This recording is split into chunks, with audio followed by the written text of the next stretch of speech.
5ই August পরবর্তী সময় আমরা আইন শৃঙ্খলা উন্নয়নের জন্য যে কাজ করেছি সে বিষয়ে আপনাদেরকে অবহিত করতে চাই।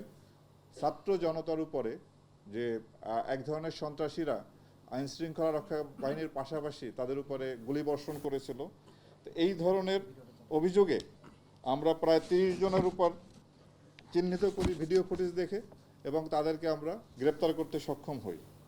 এবং ছাত্র জনতার উপরে গুলি করার জন্য যারা হুকুমদাতা বা এই সংক্রান্ত যে মামলাগুলি রুজু হয়েছে সেই মামলায় এই পর্যন্ত আমরা সর্বমোট 4 জন সাবেক মন্ত্রী, 17 জন সাবেক এমপি, 40 জন সাবেক মেয়র, উপজেলা বা ইউনিয়ন পরিষদের চেয়ারম্যান সহ 40 জন, কাউন্সিলর বা মেম্বার 16 জন, এবং এছাড়াও বিভিন্ন রাজনৈতিক সংগঠন যারা ওই সন্ত্রাসী কার্যকলাপে জড়িত ছিল তাদের 183 জন সহ সর্বমোট আমরা 353 জনকে গ্রেপ্তার করতে সক্ষম হই। এবং আমাদের এই অভিযান অব্যাহত আছে, এবং যারা বাকি আছে মামলার যারা আসামি তাদেরকে গ্রেপ্তারপূর্বক আইনের আশ্রয় নেওয়ার জন্য আমরা পদক্ষেপ গ্রহণ করেছি।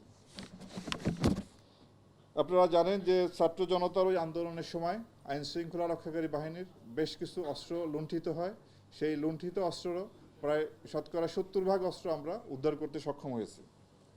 আমরা এই পর্যন্ত জুলাই বিপ্লবের পরবর্তী পর্যায়ে আমরা 1238 জন মাদক কারবারিকে গ্রেপ্তার করি এবং 7,91,000-এর উপরে ইয়াবা উদ্ধার, 28 কেজি হিরোইন উদ্ধার এবং 58,500 বোতল ফেন্সিডিল সহ আরও বিশেষ অনেক মাদকদ্রব্য আমরা আটক করতে সক্ষম হয়েছি। আমরা জেল পলাতক আসামি, আপনারা জানেন যে 5ই আগস্ট পরবর্তী সময় বাংলাদেশের বিভিন্ন জায়গায় বেশ কিছু জেলে আসামিরা জেল ভেঙে পালিয়ে যায়। সেই পালিয়ে যাওয়া আসামিদের মধ্যে আমরা প্রায় 110 জন আসামিকে আমরা গ্রেপ্তার করতে সক্ষম হই এবং বিভিন্ন স্থান থেকে 105 জন ডাকাতকে আমরা গ্রেপ্তার করি।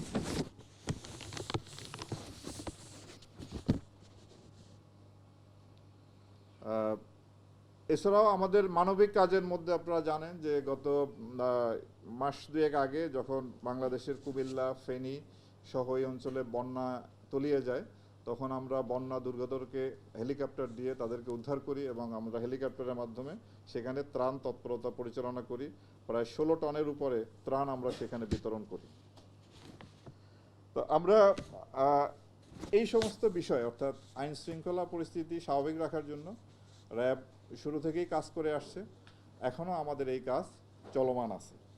তা আমি আপনাদেরকে আশ্বস্ত করতে চাই, র্যাব তার দায়িত্ব আন্তরিকতার সাথে, নিষ্ঠার সাথে পালন করবে। তা আমরা জানি যে র্যাবের বিরুদ্ধে বেশ কিছু অভিযোগ আছে, গুম, খুন, তারপরে আপনার অপহরণ, এই ধরনের বেশ কিছু অভিযোগ আমাদের প্রতি আছে।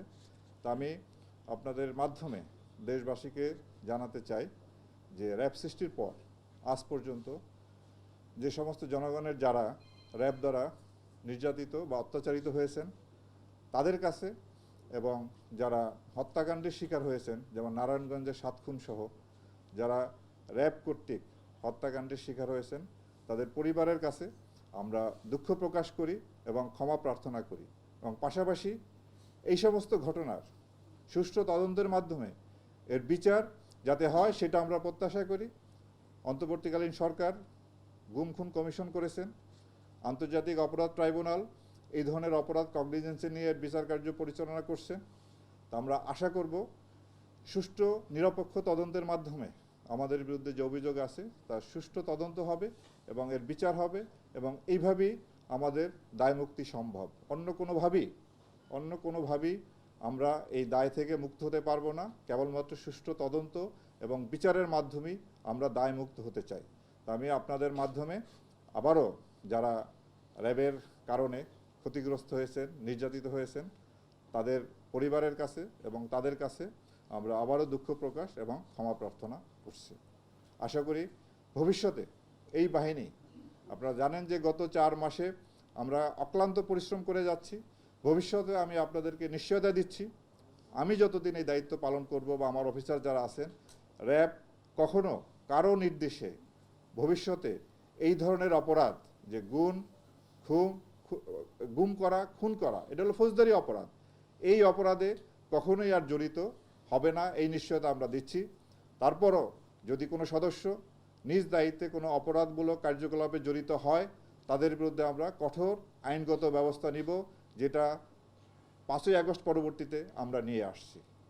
তো আমি আপনাদের কাছে বিনীতভাবে অনুরোধ জানাবো, আপনারা আমাদের এই দায়িত্ব পালনের ক্ষেত্রে আমাদের এই কাজে সহায়তা করবেন, এবং আমরা জনগণেরও সহায়তা প্রত্যাশা করি।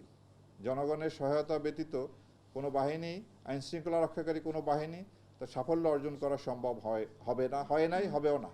তো সুতরাং আমরা ভবিষ্যতে এই সহায়তা পাবো এবং আপনাদের সাহায্য সহযোগিতা নিয়ে আমরা এগিয়ে যাব একটি সুন্দর একটা বাংলাদেশ বিনির্মাণে, একটা অপরাধ যাতে নিয়ন্ত্রণে থাকে, বাংলাদেশ বিনির্মাণে আমরা সবাই একসাথে কাজ করব, এই আশাবাদ ব্যক্ত করে আমার বক্তব্য শেষ করছি। আপনাদের সকলকে অসংখ্য ধন্যবাদ।